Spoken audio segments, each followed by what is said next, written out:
पीले दांत वाली बहू। रंजना कभी ब्रश नहीं करती थी।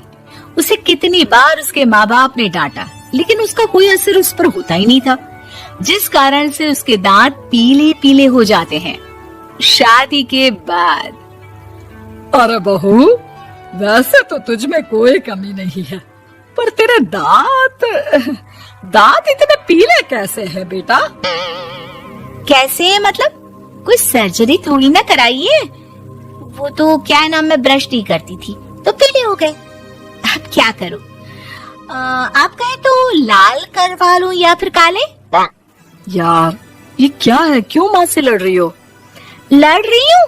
अरे मैं लड़ रही हूँ या ये बोल रही है कि दांत पीले है, पीले। अरे तपस्या थोड़ी ना की है इन्हें पीले करने के लिए। बकायदा ब्रश नहीं किया है 20 साल तक, तब जाकर। छी, कैसी बात कर रही हो? ये उस वक्त तो पीले नहीं थे जब हम लोग तुम्हें देखने आए थे। अरे तब साफ करवा लिया होगा डेंटिस्ट के पास जाकर। अब देखो कैसे पीले पीले लग रहे हैं। रंजना सास की तरफ गुस्से से देखती है। फिर शुरू हो गई पीले पीले पीले। अरे पीले तो तब भी थे जब मेरे हाथ का रसगुल्ला उड़ा उड़ा कर खा रही थी और बोल रही थी, लड़की नहीं गुणों का खजाना दे रहे भाई साहब आप। खैर, अब वो लोग करते भी तो क्या करते, पीले दांत वाली बहू पल्ले पड़ी थी तो झेलना तो था ही। एक दिन कीर्तन में रंजना गाना गा रही थी।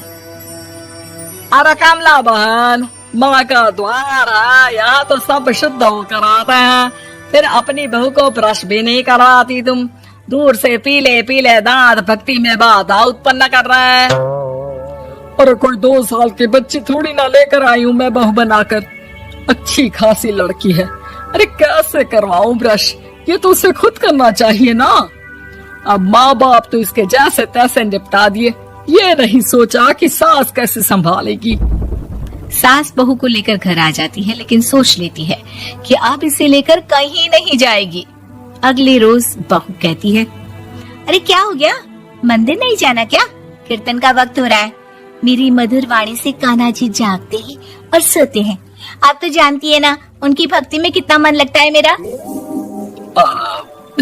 वो क्या है ना, तबीयत ठीक नहीं लग रही है मेरी, आराम करूंगी मैं।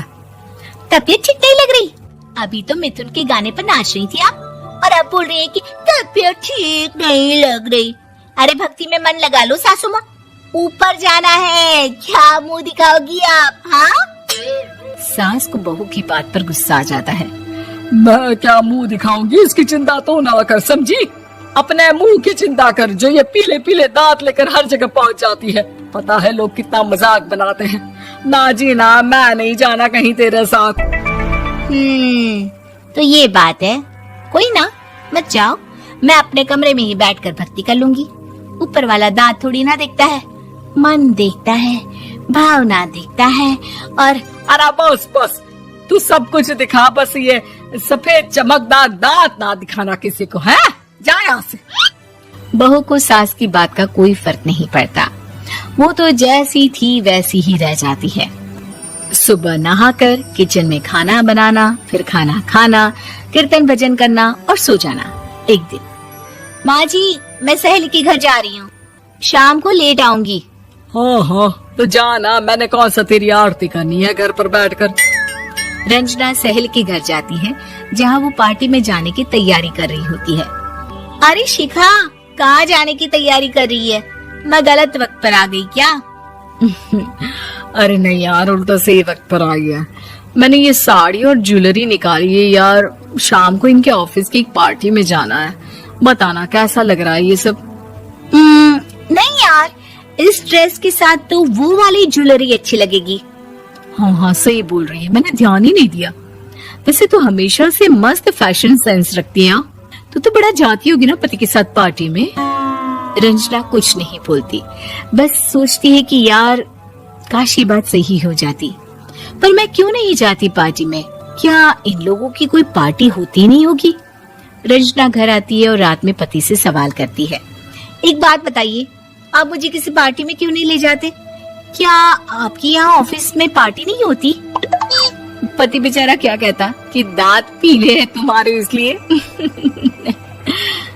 अरे कोई पार्टी होती नहीं हम लोगों के ऑफिस में, तो कहाँ से लेकर जाऊं? और मार्केट, मॉल, कहीं वीकेंड घूमना, कहीं तो। अरे यार सारे हफ्ते में एक छुट्टी मिलती है, तो सोचता हूँ कि आराम ही कर लूं। क्यों? रंजना मन मार के रह जाती है।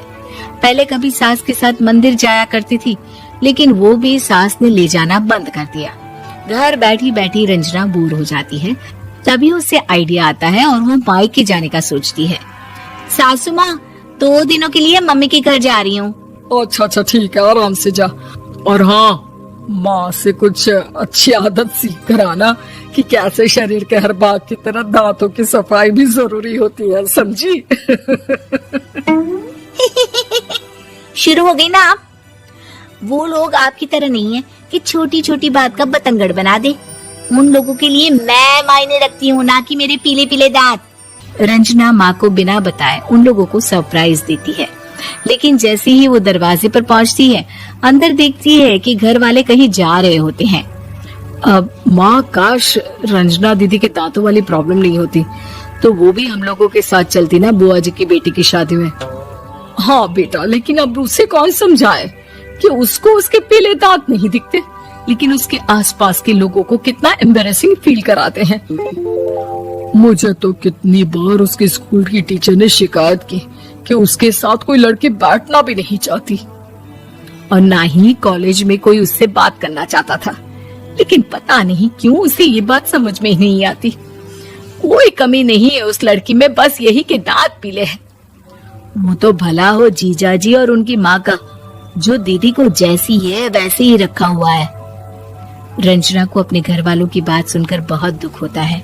वो सोचती है कि वो क्या करे, लेकिन फिर वो सीधा डेंटिस्ट के पास जाती है, अपने दांत चमकाती है और कसम खाती है कि वो रोज ब्रश करेगी। अरे क्या हो गया? तुम तो 2 दिनों के लिए गई थी ना? पर कोई ना, अच्छा है, चलो आ गई तो। रंजना सास के सामने आकर खड़ी हो जाती है और पूरी स्माइल करती है, उसके चमकदार दांतों को दिखाती हुई। है?